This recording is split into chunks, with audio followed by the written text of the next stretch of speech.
Hello, welcome to Undisputed Boxing. It's prediction time again. Josh Taylor takes on Jose Ramirez for light welterweight supremacy, WBA, WBC, IBF, and WBO on the line. We're here to talk predictions, how we think it's going to go. If you're new to the channel, please like and subscribe. Leave a comment, negative or positive, it's all good. Rick, what is your prediction? Straight out there, Taylor on points. Taylor on points. But I think it'd be close. I think it'd be quite close. Yeah.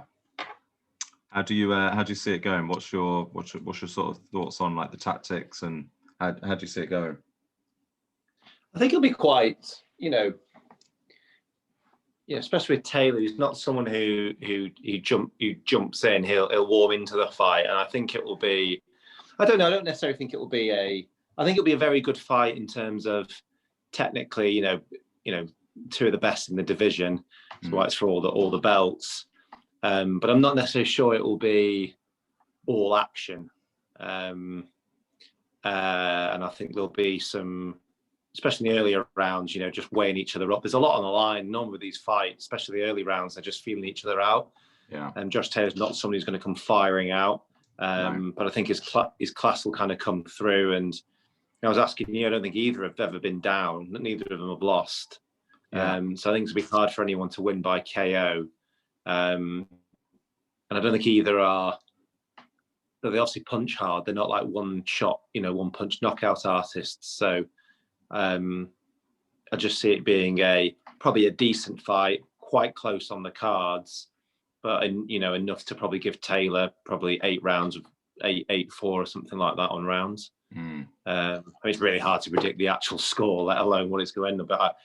But that's how I kind of see it going. What's your view?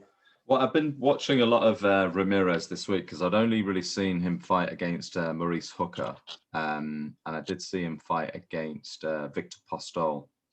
They were the only 2 fights I'd really seen of Ramirez. So I'd not really seen that much of him. And from what I can get, his jab actually isn't that great. He doesn't really have a good jab, Ramirez. Or he maybe does have a good jab, but he doesn't really tend to use it that much. He's a lot more comfortable on the mid-range and sort of inside. And he kind of struggled a little bit against Victor Postol. Victor Postol, I think, was a majority decision win for Ramirez. And Josh Taylor beat Victor Postol, pretty convincingly. He started. Do you think it's a harder fight than Prograis? No, I don't. I think Prograis is a tougher fight than Ramirez, if I'm honest. Yeah. Only because stylistically, I think, if I remember rightly, Prograis was actually a favourite going into that, and that was for That was for the final for the World Boxing Super Series, wasn't it? Yeah, I think that's a tough fight. I was at that. It was a great fight. And it felt close. You felt that Taylor had done enough, and especially in the final round, you knew, but both had got beaten up faces a bit. I think even Prograis had a really bad black eye. Well, it might have been Taylor actually. It had like a really bad swelling of the eye, but they'd both been in a proper fight. So I don't see it quite being like that. I think it'd be a bit more, not a timid fight, but a bit less action than that. But I don't know. Like I said, I'm not an expert on Ramirez either. Like you, I've only seen bits of him, and I'm kind of piecing things together slightly. But that's why I asked, because I always got the feeling Prograis was probably the harder fight. Yeah, I do, and I think that was a massive win for Taylor. I think this fight is almost kind of like Taylor made for him. I don't know how many southpaw fighters Ramirez has fought, but obviously with Josh Taylor being southpaw, being a lot more slick, judges distance really well, got a great jab, got great combinations. He can trade as well. Like if he has to fight on the inside, he'll trade. He does sometimes start a little bit slow. Even it started quite slow against O'Hara Davis, but then he just completely took him apart. So yeah, I'm expecting I'm going to go late stoppage, maybe between rounds 8 and 10. A stoppage win for Taylor. I just think he'll start finding a home for that left hand, and I think he'll just take him apart. Taylor's also had a bit of a gut check in that Prograis fight. Yeah, because that was a tough fight, and you've got to really want it, and has Ramirez found himself in those waters? Yeah. I mean, Taylor has got an awesome resume. He's got O'Hara Davis obviously beat early on in his career, Victor Postol, Ivan Barancek, who's no mug, and then obviously beating Regis Prograis in the final of the World Boxing Super Series, and he's only had 17 fights. Yeah, apart from Tyson Fury, you could argue and say he's a clear pound for pound our best fighter. I think if he wins this, he's got to be. Yeah, I agree. And then if he wins this, it's about stepping up, and there's some fights at 140, isn't there? 147 would be the next weight up. Yeah. Sorry, 147. Yeah, 100%. And I expect him to cause a lot. It cause anybody a problem in that division. Unless I saw something about Tank stepping up to 140.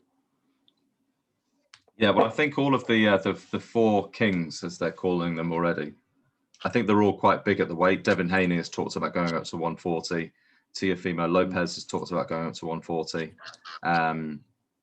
So yeah, I think that the 140 division is actually going to start to get very crowded, I think. And there's some good emerging talent in the 140 division. So it's what does he want to do, really, Taylor? Does he step up into 147, which is risky waters as well, but at the same time become a 2-weight world champion and fight legacy fights? Yeah. Or he could stay at his own weight, where I don't know how tight he is on the weight, where you'd say he'd probably have a bit more of an advantage over people coming up, and also fight legacy fights. Yeah. Because once you've done what he's done, there's not much more to do other than maybe go up to another weight and then just have legacy fights. Yeah. It's mad. Within 17 fights, he could just be looking at legacy fights. Yeah. Well, the Terence Crawford fight would be there for him, because apparently talks between Crawford and Sean Porter have broken down. They're not going to be fighting each other. So Crawford is going to be without a darts partner yet again. And I think he's got Taylor as well. He's not used to the mega bucks. No. He'll have unified a division, and he's probably. I'm not saying he's not getting anything, but do you know what I mean? He won't be on some of the money that some of these are. So that's when it's easy to make a fight, because you could say to him, "How about you fight this guy for $7 million?" I doubt if he's getting $7 million for this fight. No, I don't think he will be, and that's another sad thing. It's not on a major TV network in the UK. The promotion hasn't been fantastic. Yeah, I mean, it should be one of the most talked about fights, for the year. How often do we get Undisputed fights now? Very, very few. Yeah. So yeah, we'll see. I'll be setting my alarm for that one. Have we got any? Whilst we've got whilst we're online, is there any news you wanted to go through? Just that Dubois left his trainer. Oh yeah. And he's moving to McGuigan. Yeah, Shane McGuigan. I think that's going to be a good move actually for him. Yeah. Well, he needed to. It's always good after a loss. It's probably a good point to draw a line under something, and like I said in the last video, there comes points in times where it's good to kind of change and have a look. But there's a lot of improvements that Dubois needs to make, I think. And I think that if you look at the change in Lawrence Okoli since moving to Shane McGuigan, it's been a drastic improvement. And I think if you can make those kind of improvements to Daniel Dubois, he could be a real threat in the division again. So I think it's a really good link up. Who else does Shane McGuigan train? Lawrence Okoli. I can't think of anybody who else he trained. I know he was training, obviously, Frampton and Josh Taylor, but they're not with him anymore. You got some of the girls? I don't know. Yeah, that's the main news I saw this week. Wasn't a great news week. Hopefully we get a blockbuster news week next week, but we'll see. You've been saying that every week. It's always next week. Always next week. All right. We'll do a video next week on. We'll do a couple of left field topics. I think there's a few things I'll be keen to talk about. I think one topic I think would be good to cover is the job that Matchroom have done with Canelo, and who next for Canelo. I think that'd be a good vid. And maybe a couple of ideas. Maybe we can talk between us. But we'll obviously do a review of this one, and obviously a prediction for Haney versus